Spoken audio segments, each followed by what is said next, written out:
नाम अभिमानाचा नाश करते. दुसऱ्याचे घर जळले हे कळल्यावर एकाने त्यास पत्र लिहिले की भगवंतावर विश्वास ठेवून समाधानात राहावे. पुढे त्याचे स्वतःचे पैसे बँकेत होते ते बुडाले. तेव्हा तो रडू लागला. लोका सांगे ब्रह्मज्ञान, आपण कोरडे पाषाण असे नसावे. जे आपण दुसऱ्याला सांगतो तेच आपण आपणास सांगावे. माझे कर्तेपण मेल्याशिवाय भगवंत प्रसन्न होणार नाही. प्रत्येक कर्माचे वेळी त्याचे स्मरण करूया. नफ्याचे वेळी अभिमान उत्पन्न होतो, तोट्याचे वेळी दैव आठवतं. म्हणून दोन्ही प्रसंगी कर्तेपण नसावे. देवाच्या हातात मी बाहुलीप्रमाणे आहे असं मानावं. खोटे कर्तेपण घेतल्यामुळे खरे रडावे लागते. लहान अर्भकाप्रमाणे निराभिमानी असावे. मनुष्याचे हाती काही नाही, सर्व रामाचे हाती आहे.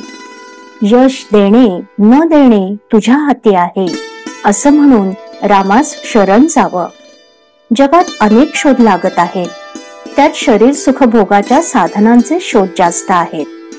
परंतु खऱ्या सुखाचा शोध, शाश्वत समाधानाचा शोध एक साधू संतच करू शकतात. त्यांनी समाधानाची म्हणून जी काही साधनं सांगितली आहेत त्यांचा अवलंब केला तर आपल्याला खात्रीने समाधान मिळेल.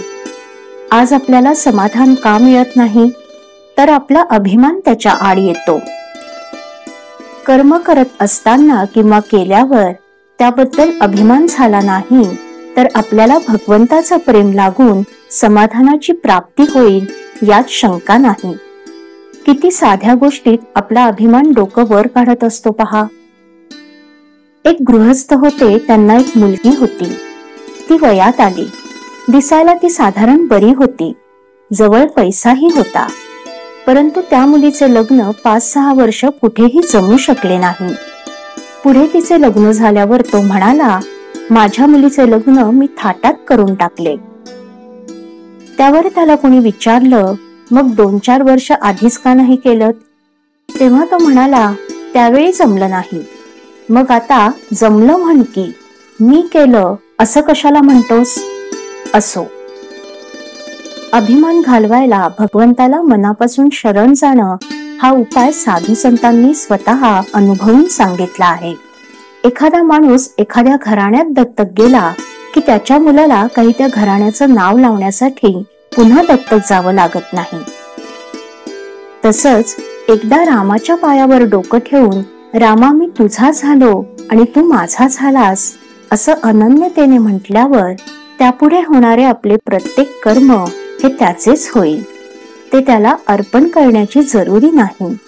म्हणून होईल ते कर्म त्याचेच मानावे. कोणतेही कर्म अर्पण केले असताना अर्पण करणारा उरतोच, तर तसं न व्हावं. श्रीराम.